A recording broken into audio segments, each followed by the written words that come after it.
Aspiring ઇમર્સ welcome to major chemistry. આજે આપણે MSc સેમ 3 યુનિટ 1નો ક્વેશ્ચન નંબર 3 જોઈશું. Write a short note on plant hormones. Okay, તો અહીંયા આપણે પ્લાન્ટ હોર્મોન્સ પર શોર્ટ નોટ જોવાની છે, but this question is going to be a little long. 7 માર્ક્સના ક્વેશ્ચન માટે જેટલું કન્ટેન્ટ જોઈએ એના કરતાં આની અંદર મેં થોડું વધારે કન્ટેન્ટ લીધું છે. આ એક ટોટલી થિયરિટિકલ ક્વેશ્ચન છે. આ જે યુનિટ છે આપણું સ્ટીરોઇડ્સ એન્ડ હોર્મોન્સ, એની અંદર મોસ્ટલી બધા ડેરાઇવેશન છે અને મેકેનિઝમ્સ છે. જેમ કે આપણાને કેમિસ્ટ્રી પૂછે છે બધી અલગ અલગ વસ્તુની, કોલેસ્ટેરોલની હોય, આઈધર અર્ગોસ્ટેરોલ હોય, ટેસ્ટોસ્ટેરોન હોય. પણ આ એક થિયરી ટાઈપ ક્વેશ્ચન છે.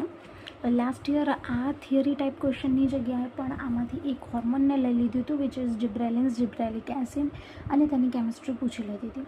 બટ સ્ટીલ આઈ થિંક કે આપણે એકવાર એની થિયરી પણ ડિસ્કસ કરી લેવી જોઈએ. અને તમે થિયરી સમજી હશે, તમે એનું સ્ટ્રક્ચર યાદ કર્યું હશે, તો તમે એની કેમિસ્ટ્રી પણ ઓન દેટ સ્પોટ પણ બનાવી શકીશું. This is my thinking.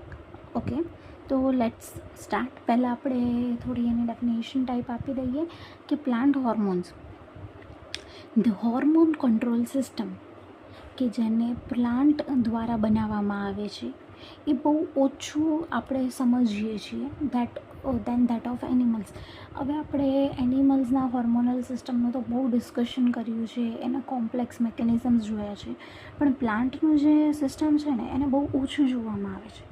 Hormones છે એ એક એસેન્શિયલ રોલ પ્લે કરે છે પ્લાન્ટનો ગ્રોથ રેટને કંટ્રોલ કરવામાં, તેમની જે વાક્યું હોય તેને હીલ કરવા માટે, વાઉન્ડ્સને હીલ કરવા માટે, અને ફ્લાવરિંગ થઈ રહ્યું છે કે પછી બીજી કંઈ પણ એક્ટિવિટી છે એને ઇન્ડ્યુસ કરવા, એટલે ચાલુ કરવા માટે પ્લાન્ટ હોર્મોન્સ બહુ જ નેસેસરી છે. જે સૌથી વધારે જોવા મળતા કે ડિસ્કસ કરવામાં આવતા પ્લાન્ટ હોર્મોન છે તો તેનું નામ છે ઓક્સિન. ઓક્સિન છે એને સૌથી વધુ ડિસ્કસ કરવામાં આવ્યું છે. હવે આપણે ટાઈપ્સ ઓફ પ્લાન્ટ હોર્મોન જોઈએ તો એ ટોટલ 6 ટાઈપના છે, વિચ ઇઝ ઓક્સિન્સ, હિટ્રોઓક્સિન્સ, જિબ્રાલિન્સ, કાઇનિન્સ, ઇથિલિન અને ટ્રોમેટિન. ટ્રોમેટિન છે તેને વાઉન્ડ હોર્મોન પણ કહેવામાં આવે છે. એટલે કંઈ વાગ્યું હોય તો ત્યાં આપણને જે આપણી બોડી જેમ સેલ્ફ હિલિંગ કરે છે, સેલ્ફ રિપેર કરે છે, સિમિલરલી પ્લાન્ટની અંદર પણ ટ્રોમેટિન ઇઝ ધ થિંગ કે જે સેલ્ફ રિપેરનું કામ કરશે. હવે એનું શોર્ટ ડિસ્કશન આપણે જોઈ લઈએ કે પહેલાં ઓક્સિનની વાત કરીએ તો કે 1933માં કોગલ અને એના કોવર્કરે ઓક્સિનને આઇસોલેટ કર્યું હતું. મતલબ 2 કમ્પાઉન્ડ્સ એમણે આઇસોલેટ કર્યા હતા, જેના નામ હતા ઓક્સિન એ અને ઓક્સિન બી. ઓક્સિન એ છે એને એમણે હ્યુમન યુરિનમાંથી કાઢ્યું હતું ફોર ધી રિસર્ચ પર્પઝ, અને ઓક્સિન બી છે એને મેઝ ગ્રીન ઓઇલમાંથી કાઢ્યું હતું. અને એમને એવું વિચાર્યું હતું કે આ બંને પ્લાન્ટ ગ્રોથને રેગ્યુલેટ કરવામાં એક્ટિવ છે. પણ અત્યારની વાત કરીએ તો આ કમ્પાઉન્ડ્સ છે એ ખાલી હિસ્ટોરિકલ ઇન્ટરેસ્ટના નથી, પણ એ બંનેને પ્લાન્ટ ગ્રોઈંગ ટિશ્યુઝ છે એના તરીકે ઓળખવામાં આવે છે. આ જે કમ્પાઉન્ડ્સ છે એના સ્ટ્રક્ચર આવા છે. જો તમને ઓક્સિન એનું એસક્યુમાં પૂછે છે કે ઓક્સિન એનું સ્ટ્રક્ચર ડ્રો કરો, તો તમારે ઓક્સિન એનું અહીંયા સ્ટ્રક્ચર આવી રીતે આપ્યું છે અને અહીંયા તમને ઓક્સિન બીનું મેં સ્ટ્રક્ચર આપ્યું છે. બંનેની અંદર બેઝિક ડિફરન્સ એટલો જ છે કે અહીંયા આગળ ડબલ બોન્ડ ઓ છે અને અહીંયા OH અને OH એ ગ્રુપ તમને વધારે જોવા મળે છે. આટલું જ છે મેજર ડિફરન્સ બંનેની વચ્ચે.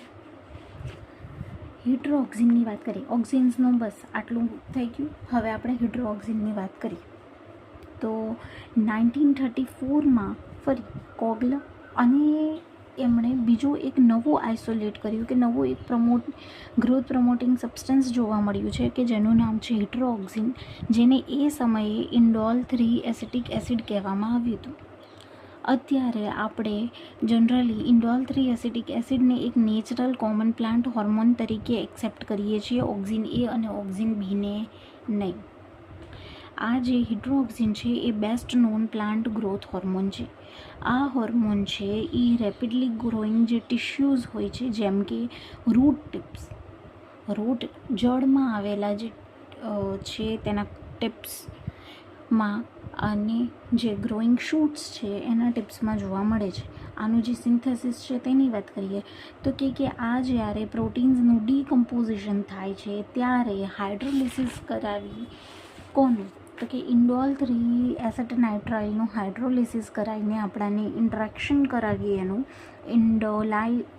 ઇન્ડોલાઇલ મેગ્નેશિયમ આયોડાઇડ અને ક્લોરોએસિટેટ નાઇટ્રાઇલ સાથે ત્યારે જોવા મળે છે.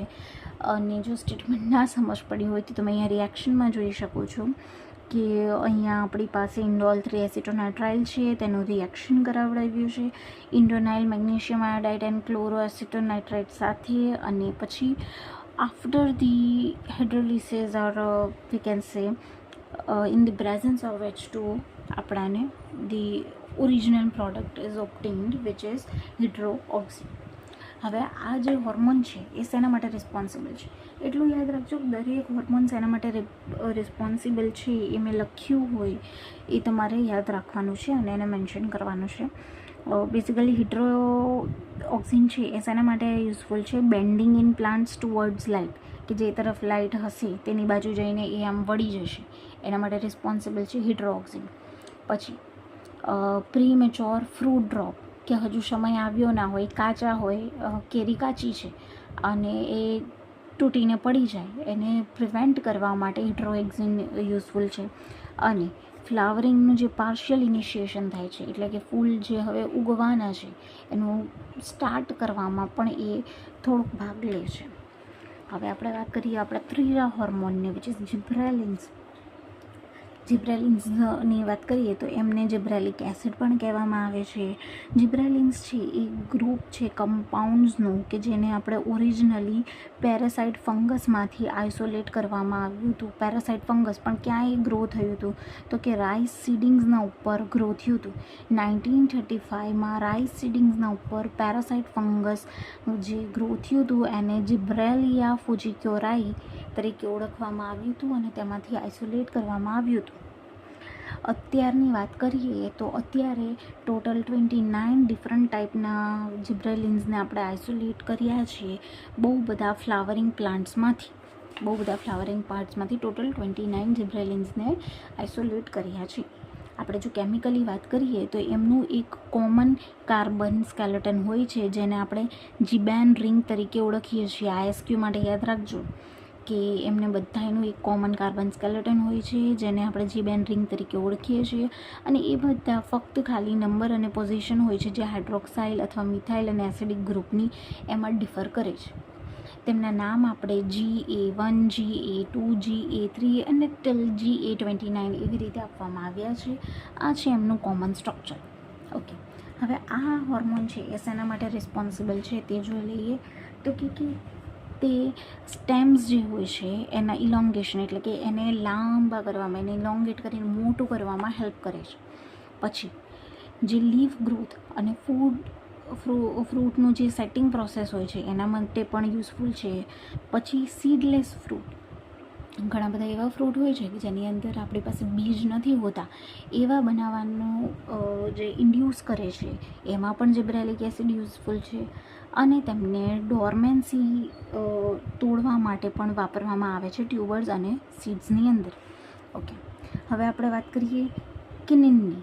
કિનિન કે કાઇનિન જે પણ તમે પ્રોનાઉન્સ કરતા હોય, તો કિનિન્સ, ફાઇટોકિનિન્સ અને સાઇટોકિનિન્સ છે એ હવે આપણો ચોથો હોર્મોન થઈ ગયો. એ નેચરલ પ્લાન્ટ હોર્મોન્સ છે કે જે પ્યુરિન ડેરિવેટિવ્સ છે અને તેમને આપણે પ્રોડક્ટ્સ હોય છે જે એડેનિનના એના ડિગ્રેડેશન માટે વાપરવામાં આવે છે. એ કોમ્પોનેન્ટ છે ન્યુક્લિક એસિડનો કે પછી ATP છે કે DPN છે, TPN છે, એ બધા એને ડિગ્રેડ કરવા માટે મોસ્ટલી કિનિન્સને યુઝ કરવામાં આવે છે. એ પ્રમોટ શું કરે છે તો કે એ સેલ ડિવિઝન અને તેનું મલ્ટિપ્લિકેશન, તેનું પ્રોડક્શન એ સેલ ડિવિઝન અને મલ્ટિપ્લિકેશનને પ્રમોટ કરે છે. અને RNA અને પ્રોટીન છે એમનું પ્રોડક્શન પ્રમોટ કરે છે, જેનાથી આપણે તારણ કાઢી શકીએ કે એ લીવ્સની અંદર ગ્રીન અને ફ્રેશ કન્ડિશનને મેન્ટેન કરવામાં પણ હેલ્પ કરે છે. એ પર્ટિક્યુલરલી એક્ટિવ હોય છે જ્યારે ફ્રૂટ ડેવલપમેન્ટ થતી હોય અને સીડનું જે જર્મિનેશન છે એટલે કૂપણ ફૂટે તેની અંદર પણ એ એક મેજર રોલ પ્લે કરે છે. કોની વાત થઈ છે અહીંયા? કિનિનની. ઓકે, આપણું પાંચમું હોર્મોન છે ઇથિલિન. ઇથિલિન મોલિક્યુલ છે એ સૌથી વધુ હાર્વેસ્ટેડ ફ્રૂટ્સ જેવા કે લેમન છે એમાં જે કલર હોય છે ને એના માટે એને રિસ્પોન્સિબલ માનવામાં આવે છે, કે એને લેમનની અંદર જે યલો કલર છે એને જાળવવા માટે ઇથિલિન મોલિક્યુલ હેલ્પફુલ છે. અને એના જેવા બીજા પણ ફ્રૂટ્સની અંદર એના આપણે મેજર ઇફેક્ટ્સ જોઈએ તો કે એ રૂટ ફોર્મેશનને ઇન્ડ્યુસ કરે છે પ્લાન્ટમાં, એ પાઇનેપલની અંદર ફ્લાવરિંગ કરે છે, પછી પોસ્ટ હાર્વેસ્ટ છે જ્યારે આપણે જે અમુક ફ્રૂટ્સ છે એને પકવવામાં જે હેલ્પ કરે, એને પાકવામાં હેલ્પ કરે એ કયું હોર્મોન છે? ઇથિલિન. પછી એ પોટેટોને એવા જે રેસ્પિરેટરી પ્લાન્ટ્સ છે કે જેની પેલી આપણે કહીએ ને કે જેની આઈ નીકળે છે, બર્ડ નીકળે છે જેમાંથી, એમાં સ્પ્રાઉટિંગ થવાને અટકાવે છે. ઓકે, ટ્રોમેટિન જે એનું નામ આગળ સજેસ્ટ કરતું હતું કે એક વાઉન્ડ હોર્મોન છે, એટલે એ ઇન્જર્ડ સેલની અંદર બને છે, એ હિલિંગ માટે જરૂરી છે અને નવા સેલ બનાવે છે. અને આ અહીંયા એનું ટ્રોમેટિનનું કેમિકલ ફોર્મ્યુલા છે, કેમિકલ સ્ટ્રક્ચર છે જે આપણે જોવાનું છે. તો this is all about plant hormones. We will discuss question 4 in the next session. I hope કે તમે પ્રીવિયસ ક્વેશ્ચન્સ પણ મેમોરાઇઝ કરી રહ્યા છો. ઇફ કંઈ ડાઉટ હોય તો you can also DM us in Instagram. Okay, thank you.